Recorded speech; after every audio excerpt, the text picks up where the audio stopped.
ultime message du Christ, comment l'humanité sera sauvée du cataclysme général. Alors si tu as cliqué sur cette vidéo, ce n'est pas un hasard. L'univers veut que tu prennes conscience de ce message. Et je prophétise que tous ceux qui regarderont l'ensemble de la vidéo verront leur vie transformée et leurs prières exaucées. Et quand cela arrivera, fais-moi un retour en commentant cette vidéo ou en m'écrivant un mail et je mettrai mon adresse email dans la barre d'infos. Donc j'ai parlé dans une première vidéo, essentielle pour comprendre la suite des événements, et je t'invite fortement à la regarder, je vais la mettre au-dessus de la vidéo, le lien. J'ai parlé dans une première vidéo donc des apparitions, de la première vague des apparitions dans le ciel de Dozulé. Et dans cette deuxième vidéo, je parlais à proprement parler des apparitions du Christ, qui constituent, si vous voulez, un peu la deuxième phase des apparitions de Dozulé. Et Dieu souhaite que son message soit connu du monde entier. Il le dit lui-même. C'est par cet ultime message et définitif message qu'il plaît à Dieu de sauver le monde. Donc à partir de la fin de l'année 72 et jusqu'en octobre 78, le Christ va apparaître 37 fois à Madeleine Aumont, la voyante. Donc je parle aussi plus précisément de cette voyante dans ma vidéo précédente. Donc ça prouve, faut quand même se rendre compte, quand le Christ apparaît à Marguerite Marie Alacoque, à Paray-le-Monial au Xe siècle, il lui apparaît, je pense, quelques fois, mais il lui apparaît pas 37 fois, vous voyez. Et ça prouve à quel point l'urgence, ça prouve à quel point l'importance et l'urgence du message que Dieu veut délivrer au monde. 37 fois, vous vous rendez compte, et sur 6 ans. C'est énorme. Et donc c'est un trésor du ciel, mais que faisons-nous concrètement de ce message? Déjà, est-ce qu'on en a connaissance, et surtout, est-ce qu'on applique ce que Dieu dit dans nos vies? Alors, je vais pas vous parler en détail de ces 37 apparitions, mais je vais vous dire en gros le cœur du message, ce qui est le plus important à retenir. Donc en tout cas, par rapport à la première apparition, et qui convainc définitivement le prêtre de l'époque, l'abbé Victor Lorset, donc je vous avais montré dans ma précédente vidéo son livre. Donc cette première apparition a lieu à la sortie de l'église paroissiale le 27 décembre 1972 à 19h. C'est-à-dire qu'en fait, Madeleine Aumont, elle préparait en fait un mariage, donc elle préparait les bouquets de fleurs, les vases, etc. Et puis à 19h, elle sort. Et quand elle sort, elle voit tout d'un coup apparaître la croix lumineuse, donc pas la même que sur la butte de Dozulé, mais beaucoup plus petite et paraissant plus haute dans le ciel. Et c'est marrant parce que cette croix, elle s'orientait vers la direction de Lisieux. Donc quelques secondes après, au pied de la croix, se forme un nuage ovale, puis la croix disparaît d'un seul coup, et une forme humaine se pose sur le nuage. Elle écrit « Jamais je n'ai rien vu d'aussi beau. Sa tête était penchée et ses mains tendues vers moi comme pour m'accueillir. Et là, elle entend « N'ayez pas peur, je suis Jésus de Nazareth, le Fils de l'homme ressuscité. Ayez la bonté de répéter ceci. » Donc là, elle entend une phrase en latin « O sorte nupla prospera Magdalena, annunciate virtutes eius qui vos de tenebris vocavit in admirabile lumen sum. » Donc ce qui signifie « Ô Madeleine, qu'un sort heureux a fait épouse, annoncez les merveilles de celui qui vous a appelé des ténèbres à son admirable lumière. » Donc elle prononce cette phrase en latin d'une voix distincte et sans la moindre hésitation ni la moindre erreur. Donc ça, c'est bien le signe quand même d'une véritable apparition, parce qu'en fait, cette voyante, cette humble couturière, donc déjà, elle parlait pas bien français, donc elle connaissait certainement pas le latin. Et surtout, ce qui est marrant, c'est que le prêtre lui faisait remarquer qu'elle parlait mieux latin que français, parce qu'elle écorchait souvent la langue française. Et donc ça, c'est bien la preuve qu'elle répétait ce qu'elle entendait du Christ, vous voyez. Et donc Madeleine est à genoux, tout absorbée par sa vision. Le prêtre voit Madeleine Aumont en extase. C'est la première fois qu'il voit quelqu'un en extase.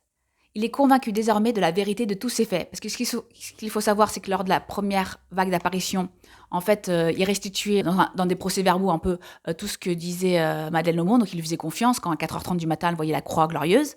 Mais là, vraiment, il assiste à l'extase, quoi. Vous voyez, donc lui, à un moment, elle lui dit « Est-ce que vous voyez la croix dans le ciel ?» Lui, il dit que non. Donc il n'a pas vu la croix ni Jésus. Mais il est quand même à côté d'elle, il voit qu'elle est complètement absorbée dans sa vision, qu'elle est en extase et qu'il y a bien quelque chose qui se joue. Et ce qui est marrant, c'est que, en tout cas, il devient vraiment convaincu que maintenant Madeleine Aumont, elle la fabule pas. Et donc, il écrit, pour lui, en fait, cette fameuse phrase, comme je vous disais, « Ô Madeleine, qu'un sort heureux a fait épouse, annoncez les merveilles de celui qui vous a appelé des ténèbres à son admirable lumière. » Donc, pour lui, pour le prêtre, et il le dit dans son livre, cette apparition et ce message contiennent la substance de tout le message de Dozulé, c'est-à-dire un message pascal. Je le cite.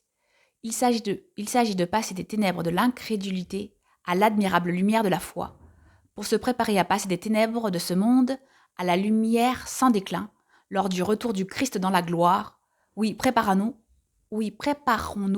car ce retour est proche. Donc, ensuite, lors de la deuxième apparition, Jésus rappelle son message principal, qui est « Hâtez-vous d'annoncer au monde ce que vous avez entendu en mon nom. » donnez l'ordre à l'évêché d'annoncer ma loi, afin de faire élever la croix glorieuse et le sanctuaire de la réconciliation à l'endroit précis où Madeleine l'a vu 6 fois, et venez-y tous en procession. Tous ceux qui, pleins de confiance, seront venus s'y repentir, seront sauvés en cette vie et pour l'éternité. Satan n'aura plus de pouvoir sur eux. Il répète, parce qu'il l'avait dit lors de l'apparition de la croix glorieuse qu'il voulait l'élévation d'une croix, et donc là il le répète, parce que c'est quand même un des premiers messages et le plus fort, c'est qu'il souhaite qu'une croix soit élevée à 738 mètres du sol, soit la hauteur du niveau de la mer au Golgotha à Jérusalem. Jésus dit, quand cette croix sera élevée de terre, j'attirerai tout à moi. Donc c'est vrai qu'à l'époque, ça paraissait fou, une croix de 738 mètres. Il faut savoir que la tour Eiffel fait à peu près 300 mètres. Donc c'était, plus que le double de la tour Eiffel. Donc vous voyez la hauteur de la croix. Mais après, j'ai fait mes recherches et c'est vrai que quand même, à l'époque, il y avait déjà des pylônes qui avaient été construits. Par exemple, il y en avait un aux États-Unis, dans le Dakota du Nord. Et ce pylône avait été construit en 63 et il faisait déjà 628,8 mètres de hauteur, vous voyez. Donc ça, c'était en 63. Ensuite, il y aura un deuxième pylône en Pologne, qui lui sera encore plus haut, de 646 mètres 38, et qui a été érigé en 74. Même si ça paraissait fou, ce souhait, ce désir de faire élever une croix glorieuse de 738 mètres, c'était pas impossible à l'époque. Je veux dire, c'était pas hors des compétences et des connaissances scientifiques des humains de l'époque. Depuis ces quelques années, il y a la plus haute tour, elle est à Dubaï, elle fait 800 mètres, 820 mètres et quelques. Donc voilà. Bon, à l'époque, c'est vrai que ça paraissait fou, mais c'était pas impossible. Donc là, il parle vraiment de son désir d'élever une croix glorieuse et de construire un sanctuaire de réconciliation pour que tous les gens se repentent, tous les pèlerins qui iraient se repentent et y trouvent la paix et la joie. Jésus-Christ a averti l'humanité qu'elle est au bord de l'abîme. Donc par exemple, il dit « Soyez toujours dans la joie. Ne vous lamentez pas sur le cataclysme général de cette génération, car tout ceci doit arriver. Mais voici qu'apparaît dans le ciel le signe du Fils de l'homme. Et maintenant doit s'accomplir le temps des nations. Tous se frapperont la poitrine, et après l'évangélisation du monde entier, alors je reviendrai dans la gloire. » Il dit ensuite, « Dozulé est désormais une ville bénie et sacrée. Vous vivez le temps du suprême effort du mal contre le Christ. Satan est délié de sa prison. Il occupe la face entière de la terre. » Très triste et d'une voix très grave, Jésus poursuit. « Gog et Magog, son nombre est incalculable. Quoi qu'il arrive, ne vous inquiétez pas. Tous seront jetés dans le feu pour les siècles des siècles. Heureux celui qui n'est séduit que par le Dieu suprême. » Donc ce qui est fou, c'est qu'il disait ça en 1973. Donc vous vous rendez compte à quel point nous sommes maintenant en 2025. L'état de l'humanité s'est pas amélioré, c'est le moins qu'on puisse dire.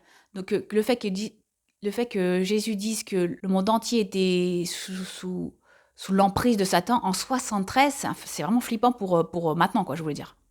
Et en fait, je trouve que tout cela confirme quand même les prophéties que je reçois.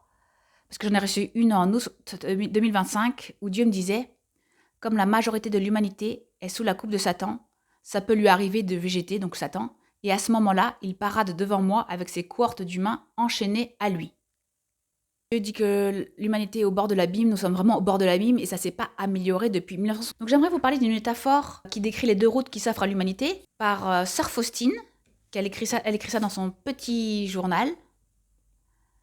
Et c'est vraiment une métaphore des deux routes qui s'offrent à l'humanité. On a le choix entre deux routes, quoi, vous voyez. Alors, je vais vous lire ce passage. Donc, Sœur Faustine écrit « Un jour, je vis deux routes. L'une large, couverte de sable et de fleurs, pleine de joie, de musique et de toutes sortes de plaisirs. Les hommes passaient sur cette route dansant et s'amusant. Ils arrivaient au terme sans s'apercevoir que c'était la fin. Or, à la fin de cette route, il y avait un horrible gouffre, c'est-à-dire l'abîme infernal. Ces âmes tombaient aveuglément dans ce gouffre.